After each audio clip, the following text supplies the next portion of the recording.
Donc bonjour à tous, aujourd'hui je vous retrouve pour un lecture manga, donc la première vidéo du lecture manga où je ne parlerai que de manga.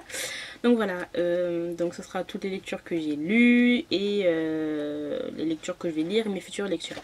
Donc j'ai lu le tome 10 de Daytime Shooting Star de Mika Yamamori chez Kana. Donc c'est une lecture que j'ai vraiment adorée, j'ai passé un trop beau moment. Comment vous dire que la fin du tome 10 mais est waouh, waouh, waouh. Voilà, on a un petit retournement de situation que j'ai vraiment beaucoup aimé. Après, Suzume, comment vous dire ça sans vous spoiler, mais Suzume a pris une décision vis-à-vis d'un certain personnage et elle a décidé d'essayer de voir comment cette relation peut évoluer. Et j'ai vraiment beaucoup aimé, cette petite décision, même si on sent que elle pense quand même à une certaine personne quand même, voilà. Donc voilà, moi j'ai vraiment beaucoup aimé celui-là. J'adore les dessins. Voilà. Il y a toujours un peu d'humour et tout. Voilà, comment vous dire que j'aime beaucoup. Voilà. Par contre, ce qui m'énerve en fait à chaque fois dans Daytime Shooting Star, c'est que en fait, je suis en train de lire et t'as genre 30 pages. T'es là, t'es en train de lire. Par exemple, voilà. Je suis à là. Et je vois qu'il y a encore tout ça à lire. Et je me dis, waouh! Je suis à fond dedans, je suis en train de lire et tout. Et là, d'un seul coup, je vois fin. Là, je vois une histoire annexe. Comment vous dire que je m'en fous complètement de l'histoire annexe? Parce que j'ai un espoir de fou quand je suis en train de lire mon manga. Je me dis, oh, il me reste encore plein de pages à lire. Et en fin de compte, tu as encore 30 pages en fait, d'une histoire que l'auteur fait sur... Enfin, c'est une autre histoire, quoi. Et mais c'est tellement de déception à chaque fois, donc j'ai tellement d'espoir de lire encore. Je dis, oh, je vais encore lire des petites pages de Daytime Shooting Star, et puis en fin de compte, c'est pas Daytime Shooting Star du tout. Donc ça l'a fait plusieurs fois. T'as l'impression que tu lis beaucoup de choses, et puis en fin de compte, quand tu regardes, t'as pas énormément de pages en fin de compte. Hein. Enfin bref, à part ce petit point négatif, j'adore toujours autant. Le tome 11, je vais le lire, mais en fait, je suis en train de lire un manga là. Et juste après ce manga là, je compte lire Daytime Shooting Star, le tome 11. Donc voilà. Ensuite, j'ai lu le tome 4 de Tel que tu es de Kaname Hirama chez Kana. Celui-là, j'ai bien aimé, mais franchement, j'étais hyper dégoûtée parce que j'avais tellement hâte de lire ce tome-ci en fait. Mais en fin de compte, on s'attarde sur ce personnage-là. Parce qu'en fait, voilà, Tel que tu es, pour ceux qui ne connaissent pas, c'est tout simplement l'histoire de Tsugumi qui est grosse, quoi, voilà. Et elle va être en relation avec une personne, un beau gosse, quoi, tout simplement. Mais lui qui adore les rondes, limite pervers le truc, quoi. Mais le truc là, c'est que à la fin du tome 3, on a ce personnage-là qui arrive et qui dit à Tsugumi, donc c'est elle, qui lui dit que tout simplement, voilà, c'est son maître. Elle la respecte parce que voilà, elle a réussi à sortir avec quelqu'un de beau, de grand et tout, voilà.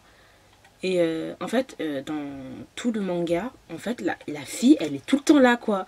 Moi, j'étais choquée, je m'attendais à voir genre, voilà, on continue la relation Tsugumi et lui, là, Kagami, là, je crois que c'est ça, Kagami. Et puis, en fin de compte, elle, mais en fait, j'ai envie de dire, c'est comme ça, toute l'histoire, elle est entre les deux à chaque fois. Enfin bref, je m'en fous, quoi, complètement d'elle. Et on a là où ils commencent à être enfin seuls, ensemble, c'est vers la fin, quoi. On a genre 20 pages. 20 pages de leur histoire pour savoir un peu plus sur leur évolution. Mais la fille, là, j'étais tellement déçue par rapport à ça. J'ai pas compris pourquoi il y a ce personnage qui prenait autant d'importance dans l'histoire.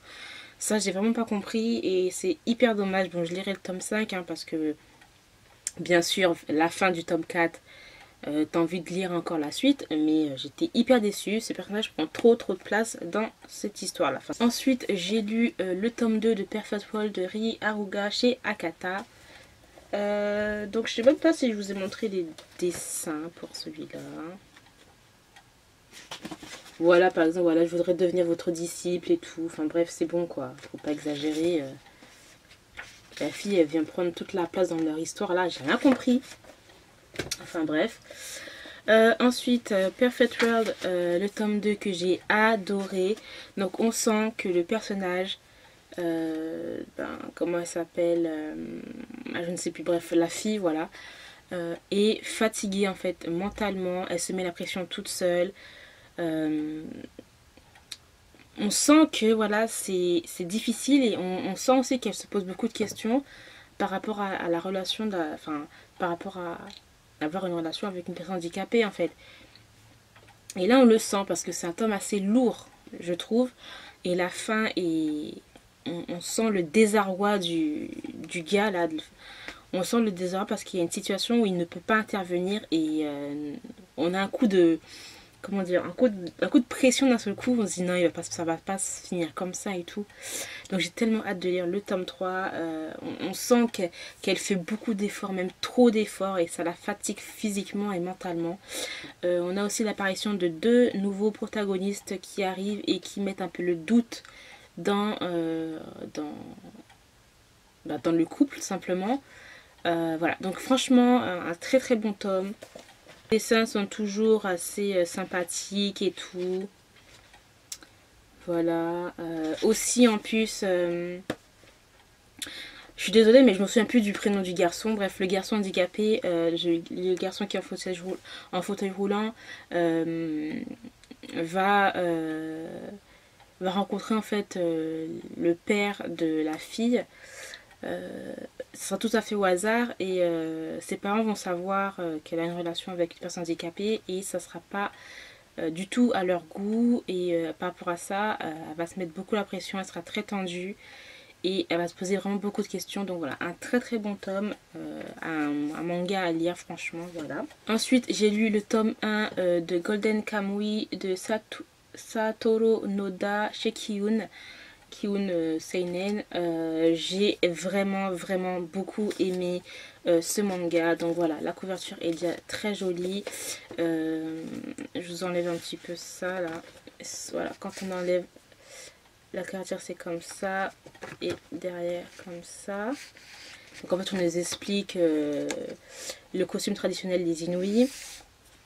Donc voilà, j'ai tellement aimé. Il est vraiment trop bien voilà, quand je l'avais acheté je me suis dit c'est vraiment quelque chose que je lis pas d'habitude et là franchement j'ai adoré. Donc là c'est vraiment culture, histoire, vraiment très bien. Donc en fait on est à l'époque de la guerre russo-japonaise du XXe siècle.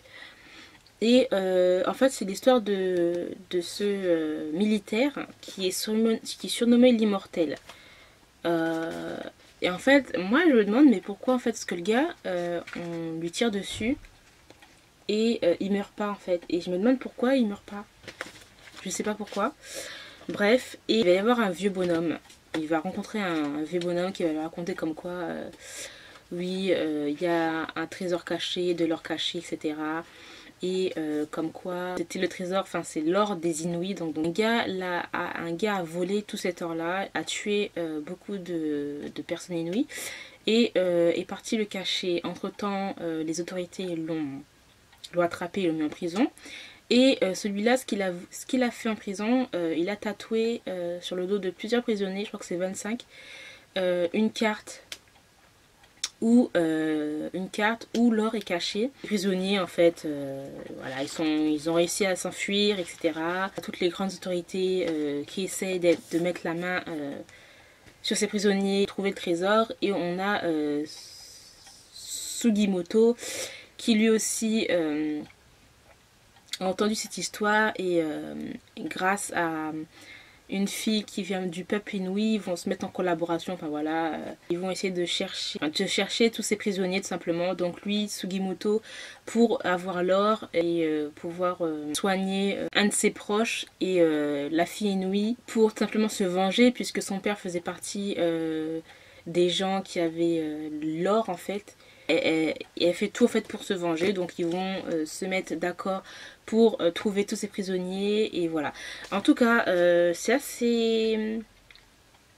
Il y a quand même des scènes assez violentes quand même, hein. C'est pas non plus gore, mais il y a quand même des scènes violentes puisque il y a une scène où Sugimoto, donc lui, est en train de dépecer complètement un prisonnier qui avait la carte sur lui, donc il a carrément la peau du gars, mais voilà, sinon c'est vraiment trop bien, les dessins sont vraiment très beaux, voilà, donc c'est vraiment un très beau manga à découvrir aussi, donc voilà. Donc ensuite j'ai lu le tome 1 et le tome 2 de Mysterious Oni de Rei Toma chez Kazé, un shoujo que j'ai vraiment beaucoup aimé, donc ça se termine en 2 tomes. J'ai adoré les dessins, j'ai adoré l'humour. Donc en fait c'est l'histoire d'une jeune fille qui est assez discrète, qui se réfugie dans une bibliothèque et un jour elle va s'endormir et quelqu'un va en fait l'embrasser en secret. Et en fait elle va mener l'enquête pour savoir qui l'a embrassée parmi 4 garçons. Et il y en a toujours il y en a un où on sent qu'elle a beaucoup plus d'attirance. Elle se demande si c'est pas lui, mais il souffle le chaud, le froid. Et voilà, donc c'est très bien. C'est assez court puisque ça se termine en 2 tomes. Il n'y a pas vraiment de choses qui sont vraiment très détaillées, etc. Mais en 2 tomes, je trouve que j'ai passé un très bon moment. J'ai adoré les dessins, l'humour aussi. Donc voilà, c'est très bien. Ensuite, ce que j'ai lu, donc c'est Le mari de mon frère de Gengoro Tagame chez Akata. Donc j'ai adoré ce manga. Il est vraiment très bien.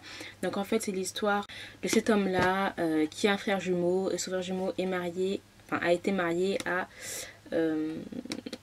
Mike, voilà. Là vivait au Canada. Malheureusement son frère jumeau à lui est décédé et Mike a décidé de venir au Japon pour le rencontrer et tout. Voilà, en fait on sent qu'il y a une sorte de grand malaise par rapport à lui, là surtout un grand malaise. Il n'arrive pas, enfin il sait pas très bien comment se comporter par rapport à lui puisqu'il sait qu'il est gay tout simplement, mais il est très mal à l'aise, il sait pas comment se comporter et j'ai vraiment beaucoup aimé comment Mike réussit à être lui-même en fait et c'est genre à expliquer les choses et j'aime trop en fait simplement. Donc elle c'est la petite fille, c'est la fille de lui là. Et ils ont une très bonne relation d'eux. Elle pose des questions et Mike lui répond d'une façon tout à fait naturelle par rapport à l'homosexualité et tout. Et c'est vraiment trop bien. J'ai vraiment beaucoup aimé. En plus de ça, on a des petits chapitres où on a des informations. Voilà, petite leçon de culture gay by Mike. Donc voilà, on a des petites informations sur la culture gay et tout. Voilà, moi je savais pas en fait que ce petit triangle rose là, voilà, comme ça là, c'était un signe par rapport à la communauté gay. Hyper touchant en fait, très familial et j'aime beaucoup la façon dont l'auteur fait pour expliquer l'homosexualité, etc. Parce que voilà, au Japon, le mariage gay n'est pas... Il n'y a pas de droit par rapport à ça. Et le regard des autres, le regard des Japonais, etc. Enfin bref, j'aime vraiment beaucoup aimé ça.